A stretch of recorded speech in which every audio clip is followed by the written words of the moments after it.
కొత్తతాండ గ్రామ పంచాయతీ ప్రజలకు ప్రత్యావర్త రమేష్ అనే నేను ఇచ్చే సందేశం ఏమనగా బాబాసాహెబ్ అంబేద్కర్, పూలే, సాహు వాళ్ళ ఆశయాలతో వాళ్ళ స్ఫూర్తితో ఈరోజు కొత్తతాండ గ్రామ పంచాయతీ సర్పంచ్ అభ్యర్థిగా పోటీ చేస్తున్నాను.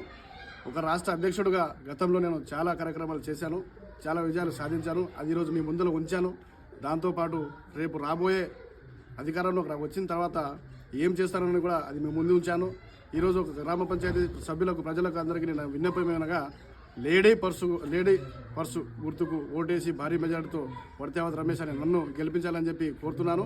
అదేవిధంగా ఇంకో విషయం చెప్పదలుచుకున్నా, ఇక్కడ ముఖ్యంగా ఏదైతే మనం ఈరోజు పోటీ చేస్తున్నామో అక్కడ ఉన్నటువంటి ఐదుగురు పోటీ చేస్తున్న వ్యక్తులు ఈరోజు భారత రాజ్యాంగాన్ని కావచ్చు, ప్రజా సామాన్య అవహేళన చేస్తూ ఉన్నారు.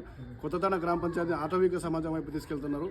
దయచేసి ప్రజలారా ఆలోచించండి, ఆశీర్వదించండి. అయితే నేను చెప్పేది ఒకటే, ఇప్పుడు మీకు నేను ఈ మాట ఎందుకు చెప్తా ఉన్నానంటే, నేను ఇప్పుడు ఇంతకుముందు మేనిఫెస్టోలో చెప్పినట్టుగా నేను ఒక 4వ పాయింట్ 5వ పాయింట్లో చెప్పాను. నా సొంత సోదర స్థలంలో 2 రూములు కట్టిస్తాను, అక్కడ 2 రూములు కట్టి ట్యూషన్ కోసం పిల్లలకు ఉచితంగా విద్య అందించడానికి ప్రయత్నం చేస్తానని చెప్పి హామీ ఇవ్వడం జరిగింది. అందుకు ఆ ప్రత్యర్థులు ఎవరైతే ఉన్నారో వాళ్ళు తట్టుకోలేక వాళ్ళు ఎక్కడైతే వీళ్ళు ఇది చేస్తారో, ఇది చేస్తే ప్రజలు తాండలో ఉన్నటువంటి పిల్లలు కానీ విద్యార్థులు కానీ చదువుకొని ఎక్కడ బాగుపడతారనే ఉద్దేశం కుళ్ళుతోటి ఈరోజు నా యొక్క స్థలంలో ఉన్నటువంటి కాంపౌండ్ను కూలగొట్టడం జరిగింది. దాన్ని మీరు ప్రజలందరూ గమనిస్తూ ఉన్నారు.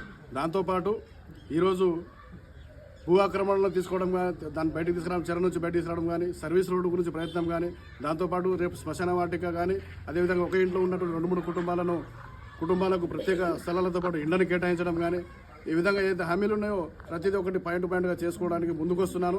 ప్రజల అభివృద్ధి కోసం ముందుకొస్తున్నారు. అదేవిధంగా నేను ఇంకో విషయం కూడా చెప్పదలుచుకున్నా, ఈరోజు కొత్తతాండ గ్రామ పంచాయతీ అభ్యర్థిగా నిలబడాలని చెప్పి ఇక్కడ నుంచి ప్రజల నుంచి వచ్చినటువంటి విన్నపాలు, ప్రజల నుంచి వచ్చినటువంటి డిమాండ్ వల్లనే నేను ఈరోజు కొత్తతాండ మగల్కుంట గ్రామ పంచాయతీల అభ్యర్థిగా పోటీలో ఉన్నాను. కాబట్టి దయచేసి ప్రజలారా ఆలోచించండి. మనము గెలుపు దిశగా అడుగులు ముందలేస్తున్నాం. భారీ మెజార్టీతో గెలిచే విధంగా అడుగులు ముందల పడుతూ ఉన్నాయి. అది తెలిసే ఈరోజు ప్రత్యర్థులు నా మీద వ్యక్తిగత దాడులు కూడా ప్రయత్నం చేస్తూ ఉన్నారు. కాబట్టి మీరందరూ మీ బలమే నా బలము, మీరే నా బలం, ప్రజలే నా బలం, కొత్తతాండ మంగళం కూడా ప్రజలే నా బలం. కాబట్టి మీ బలమే నా బలము, ప్రజాబలమే నా బలము. రేపు నేను గెలిస్తే నేను సర్పంచ్ కాదు, అధికార వికేంద్రీకరణ అంటున్నాను. అధికార వికేంద్రీకరణ అంటే అధికారాన్ని ప్రజలకు పంచడం అంటున్నాను. అదేవిధంగా ఇంకో మాట చెప్తా ఉన్నాను, ప్రశ్నించే గొంతుకగా ప్రజల ముందు ఉంటాను. ఎందుకంటే ఈరోజు గతంలో నేను 20 ఏళ్ల నుంచి ఒక ప్రశ్నించే గొంతుకగా ఉంటూ నేను ఇంతకుముందు చెప్పినట్టుగా గ్రామ పంచాయతీలు కానీ, రిజర్వేషన్లు కానీ, చర్చలకు చూస్తే మనం చర్చల వరకు చూస్తే చర్చల మండలాన్ని చూస్తే రెవెన్యూ డివిజన్ చేయాలి, నియోజకవర్గాన్ని రెవెన్యూ డివిజన్ చేయాలని చెప్పి ఉద్యమాలు, ఈ విధంగా చెప్పుకుంటూ పోతే చాలా కార్యక్రమాలు గతంలో చేసి చూపించడం.